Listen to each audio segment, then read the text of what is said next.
আপকি আদালতে সুপারস্টার আমির খানের বিরুদ্ধে অভিযোগ হলো যে উনি সব সময় একেবারে উল্টো পথে চলেন। এখন দেখুন লাল সিং চাড্ডা ফ্লপ হয়ে গেল। হ্যাঁ, হ্যাঁ, হ্যাঁ, আপনাকে সবাই বোঝালো যে আপনি কোনো অ্যাকশন ফিল্ম করুন যেটা হিট হতে পারে, হ্যাঁ, হ্যাঁ, যেমনটা আজকাল চলছে। হ্যাঁ। কিন্তু আপনি বললেন যে না, আমি তো কমেডি করব। আমি একেবারেই প্র্যাকটিক্যাল নই। আপনার অভিযোগ সঠিক। আমি একেবারেই প্র্যাকটিক্যাল নই। আমি আমার মনের কথা শুনি। আর যখন এই গল্পটা আমার কাছে এলো, আমার এতটাই পছন্দ হলো, এত পছন্দ হলো। এক তো এটা আপনাকে খুবই হাসাবে, আপনার মনোরঞ্জন করবে। কিন্তু তার সঙ্গে, সঙ্গে এটা আপনার মনকে ছুঁয়ে নেবে। এতটা গভীর একটা কথা বলে, এত দরকারি একটা কথা বলে, মানবতার কথা বলে। আর খুবই ভালোভাবে কথাটা বলে। তো আমার মনে হলো এই ফিল্মটা খুবই জরুরি। আমার এটা করা উচিত। তো এখন যেটা হলো লোকজন বলল কোভিড এর পর লোকজন সব অ্যাকশন ফিল্ম দেখছে। থিয়েটারে সব নাকি অ্যাকশন ফিল্ম চলছে। আমি এটা বিশ্বাস করি না। আমার নিজের অডিয়েন্স এর উপরে পুরো ভরসা রয়েছে। আমার মনে হয় না অডিয়েন্স বারবার শুধু অ্যাকশন ফিল্মই দেখতে চাইবে। বারবার শুধু অ্যাকশন দেখবে। আমি এটা মনে করি না। আমি এটা মানি না। আর দ্বিতীয় ব্যাপারটা হলো আমিও একজন ক্রিয়েটিভ মানুষ। আমার মধ্যে থেকেও যে কাজটা যেমন আমি অ্যাকশন ফিল্মও করেছি আর আমি সব জনরের ফিল্ম করেছি। কিন্তু এই যে আমার ফিল্মটা আসছে 'সিতারে জমি পর' এটা আমার রক্তের মধ্যে ঢুকে গিয়েছে, এই গল্পটা। আর যতক্ষণ না আমি এটা করছি, যতক্ষণ না আমার মধ্যে থেকে এটা বেরিয়ে আসছে, আমি আর কিছু করতেই পারব না। এটাই আমার সমস্যা। তো আমার মতে এটা খুবই ইম্পোর্টেন্ট একটা ফিল্ম আমাদের সমাজের জন্য। রজতজি আপনি ভেবে দেখুন যে আচ্ছা আমাদের সমাজে যে সমস্ত মানুষ people with intellectual disability, people who are intellectually atypical, neurotypical তো তাদের জীবন ছোট থেকেই কেমন কাটে, তাদের ২ সেকেন্ড একটু নজর দিই।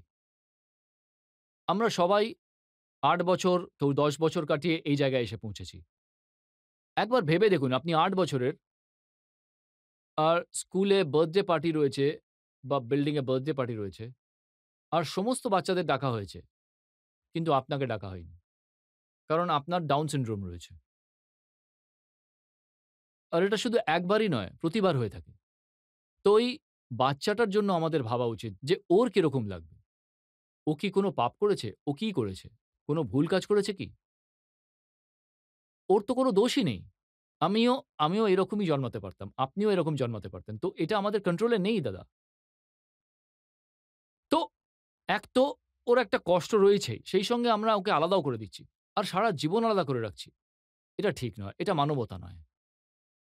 আমাদের এত সুন্দর একটা দেশ ভারত, আমাদের এই জিনিসটা আ চেঞ্জ করা উচিত। আমরা ইমোশনাল মানুষ। তো আমার মনে হয় যে এটা খুব ইম্পোর্টেন্ট টপিক। আমরা সবাই তো মানুষ। সবার আবেগ রয়েছে। তো যে কেউই হোক আমাদের ভারতে এমনকি প্রধানমন্ত্রীজিও বলেছেন যে ২০৪৭ এর মধ্যে আমাদের এই জায়গায় পৌঁছতে হবে যেখানে সব মানুষ দিব্যাং যারা রয়েছেন, আমরা সবাই যারা suppose to be normal, suppose to be divyangjan, আমরা সবাই একসঙ্গে এগিয়ে যাব। এটা উনারই বক্তব্য। আর এটা উনার চেষ্টা। উনি আইনও এনেছেন, দিব্যাংজনদের জন্য আইনও এনেছেন। যাতে আমাদের দেশে সত্যি ইনক্লুশন হোক। দেখুন যেটা হয় স্কুলে যখন আমরা বাচ্চাদের অ্যাডমিশন করাই, তখন থেকেই আমরা তফাৎ করে দিই। আর এই বাচ্চারা যারা রয়েছে তারা স্পেশাল স্কুলে যাবে। আর এ নরমাল নয়, মানে নরমাল বাচ্চাদের সঙ্গে পড়বে না। এ স্পেশাল স্কুলে পড়বে। এতে দুটো জিনিস হয়। এক তো এই বাচ্চাদের সঙ্গে আপনি তো ওদের সঙ্গে ন্যায় বিচার করছেন না। ওদের আলাদা করে দিচ্ছেন। মেইনস্ট্রিম এ আসতেই দিচ্ছেন না। দ্বিতীয়ত যারা নিউরোটিপিক্যাল বাচ্চা, সাপোজিটলি যারা নরমাল বাচ্চা, ওদের কথা ভাবুন কতটা লোকসান করে দিচ্ছি আমরা রাজতজি। ওরাও সুযোগ পাচ্ছে না যাতে ওরাও ওদের বন্ধুদের সঙ্গে বসবে যারা নিউরো এটিপিক্যাল হোক, ডাউন সিনড্রোম হোক, অটিস্টিক হোক। ওরাও কিন্তু সংবেদনশীলতা, সংবেদনশীল হওয়া শিখতে পারবে। এমপ্যাথি শিখতে পারবে। কেয়ারিং শিখতে পারবে। ওদের সাহায্য করা শিখতে পারবে। হাত ধরে দুজন মানুষ একসঙ্গে এগোতে পারবে। আর ওই বাচ্চাটা যদি আপনি ধরুন পরীক্ষায় পাস করতে পারল না, তো কি এসে যায়? আমাদের মধ্যে কজন আছে যারা ক্লাস 10 পাস করে সায়েন্টিস্ট হয়ে গেছি? কারোর কি মনে আছে a + b the whole square = কত? আমি আপনাদের জিজ্ঞেস করছি।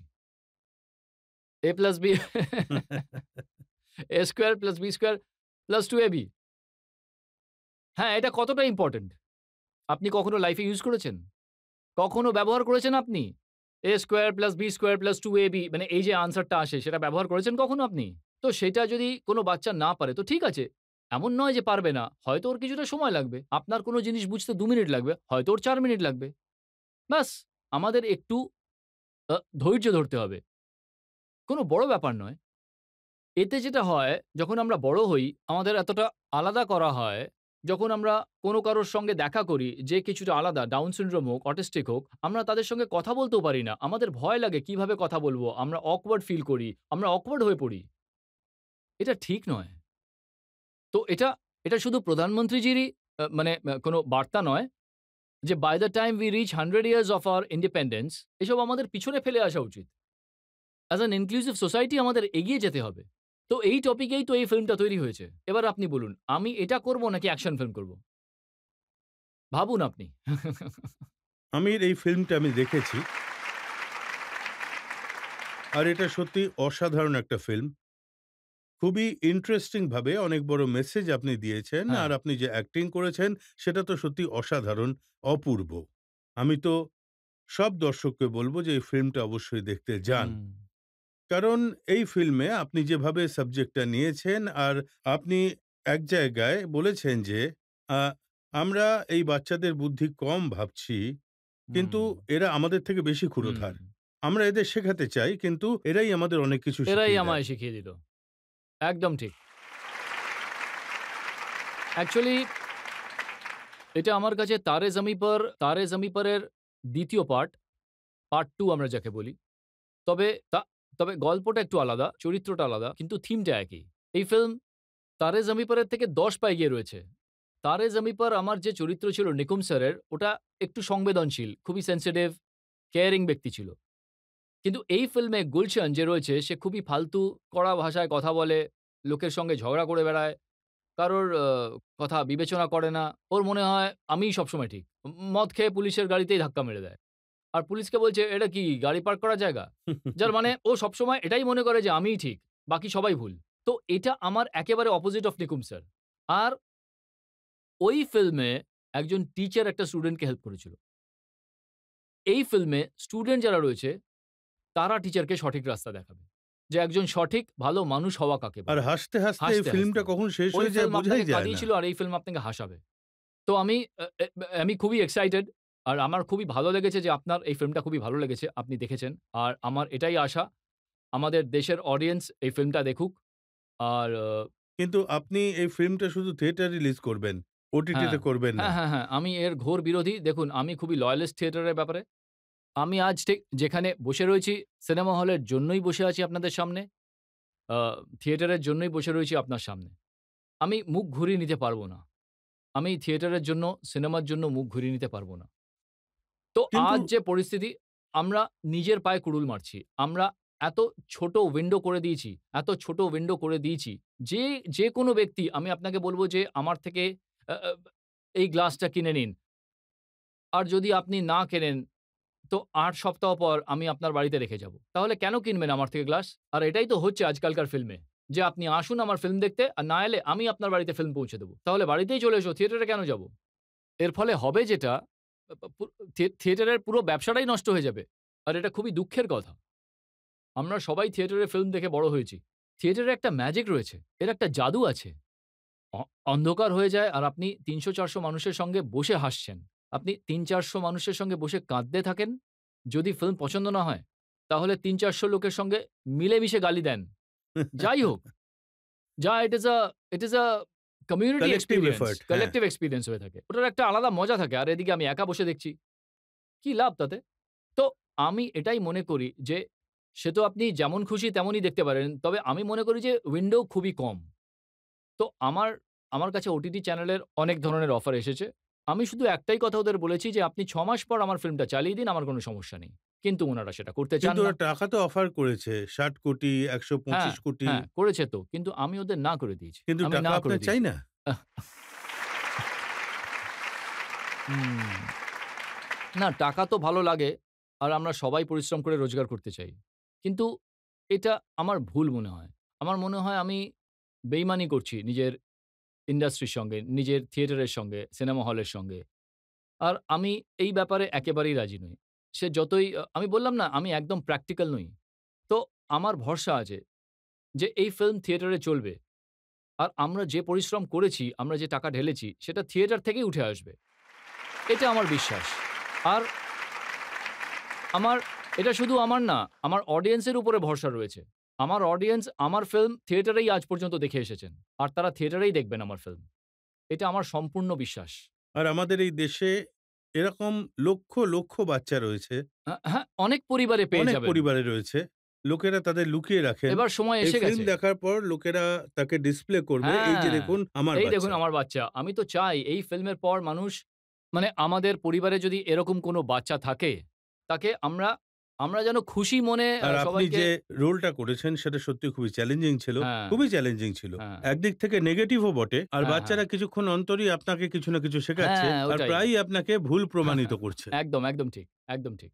আর এই ফিল্মটা করে আমার খুবই ভালো লেগেছে, খুবই ভালো লেগেছে। এই বাচ্চাদের সঙ্গে কাজ করে আমার খুবই ভালো লেগেছে। কিন্তু এই বাচ্চাদের তো তেমন কোনো অ্যাক্টিং এর ট্রেনিং ছিল না। না, এদের মধ্যে যে ১০ জন রয়েছে, তার একজন যে রয়েছে সেই ছেলেটা কেরালার। ও মালয়ালমের ১টা ২টো ফিল্মে কাজ করেছে। কিন্তু বাকি যে ৯ জন রয়েছে, এরা অ্যাক্টর নয় কিন্তু। এরা সব সাধারণ বাচ্চা। দে আর পিপল হু আর নিউরোডাইভার্জেন্ট। কারোর মধ্যে ডাউন সিনড্রোম আছে, কেউ অটিস্টিক, কারোর মধ্যে স্পেকট্রাম রয়েছে। তো এরা ১ম বার কাজ করছে। ১ম ফিল্ম করছে এরা। আর এত ভালো কাজ করেছে, তো এদের কোনো বিশেষ সাহায্যের দরকারই পড়েনি। আমি এটা টিভিতে বলতে পারি যে আমরা কাস্টিং প্রসেস করতে পারি। এরাও কাস্টিং প্রসেসের মধ্যে দিয়েই গেছে। তারপর আমরা ওয়ার্কশপ আর রিহার্সাল করি। ঠিক যেমন আমি করি, ওরাও ওয়ার্কশপ, রিহার্সাল করেছে। লাইন মনে করা, এই ধরনের সবকিছু। তারপর আমরা সেটে আসি শুটিং করতে। একটা মিনিটও নষ্ট হয়নি এদের জন্য। ১ মিনিটও নষ্ট হয়নি এদের জন্য। এটা আমি জোর দিয়ে বলতে পারি যে আমি তো কোনো তফাতই খুঁজে পাইনি। প্রায়ই মানুষ আমাকে জিজ্ঞেস করে, "এদের সঙ্গে কোনো সমস্যা হয়েছে নিশ্চয়ই? কাজে অনেক সময় লেগেছে নিশ্চয়ই?" আমি বলি, "না, একদম নয়। বরং এদের জন্য সেটের যে পরিবেশ সেটা এতটাই বদলে যায়, ওরা এতটাই পজিটিভ এনার্জি নিয়ে আসে, হাসি মুখে আসে, দে আর ভেরি লাভিং। কাজ করে আনন্দ পায় আর কাজ করার একটা উদ্যম নিয়ে আসে। একদম টিম প্লেয়ারের মতো। এতটাই এক্সাইটেড যে আমরা ফিল্ম করছি।" আমার শুভকামনা রইল এই ফিল্ম সফল হোক। হ্যাঁ। শুধু আপনার জন্য নয়, দেশের মানুষের জন্যও এই ফিল্ম খুবই দরকারি। আর জি, যে হ্যাঁ। স্বপ্ন প্রধানমন্ত্রী দেখেছেন তার জন্য এই ফিল্ম খুবই দরকারি। একদম। আমাদের সকলের শুভকামনা রইল আপনার সঙ্গে। Thank you, thank you. আমরা একটা ব্রেক নিয়ে নেব, আর ব্রেকের পর শুনবো আপকি আদালতে আজকের জজ লেফটেন্যান্ট জেনারেল রিটায়ার্ড রামেশ্বর রায় রায়দান আজকের মোকদ্দমার।